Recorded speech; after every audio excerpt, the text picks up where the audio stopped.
Hey again, guys. Happy Wednesday. We have another poem today. This one's a little bit longer, but that's okay because it's actually a little bit easier, I think. It's a little less heavy.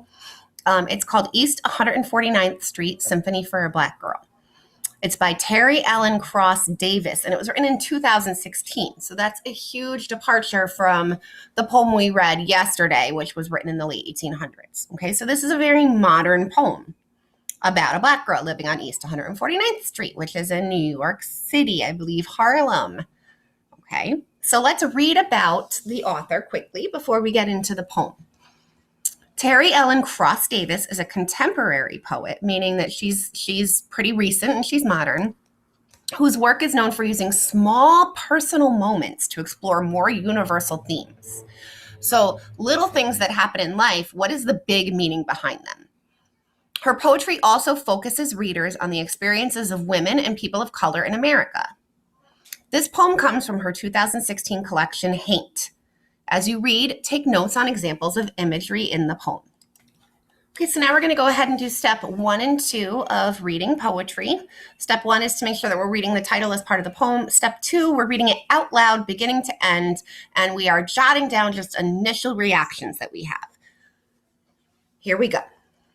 East 149th Street, Symphony for a Black Girl. Sitting too long. Skinny, cinnamon burnt legs, cramped. Mama's thighs suctioned your ear. Relief was turning your head, new view of the television. But nothing was better than matching candy-colored beads, symmetrical cornrows braids swinging rhythmically, aluminum sneaking its shine through the hair's woven layers. And the freedom of skipping on sidewalks, blacktopped driveways, running around backyards, listening to the beads clanging kiss, the crescendo, then whispering, this music celebrating the movement of you. So my initial reaction is she is talking about being a young girl. In the beginning, she's talking about getting her hair braided, right? She's sitting too long.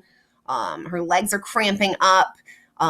They're burnt, right? Which means she probably really likes to be outside.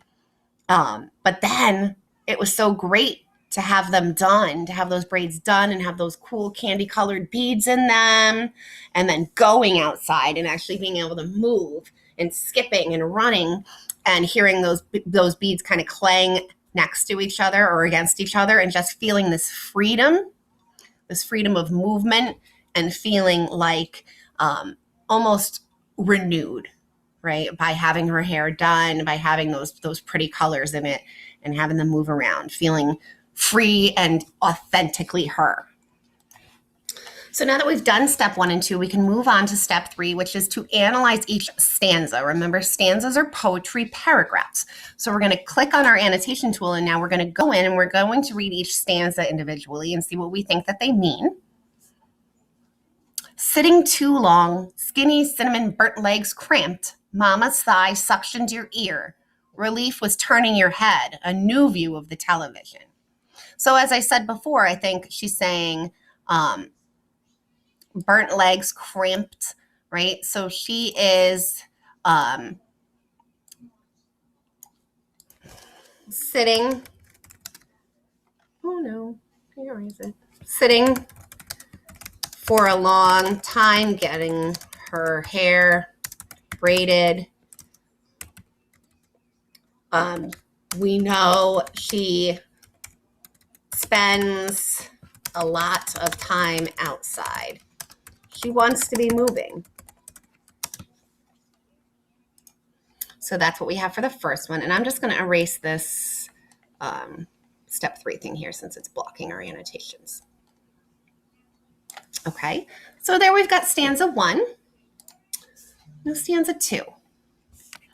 But nothing was better than matching candy-colored beads, symmetrical cornrow braids swinging rhythmically, aluminum sneaking its shine through the hair's woven layers. I'm going to pause right here because the video is about to end. Part 2 coming up.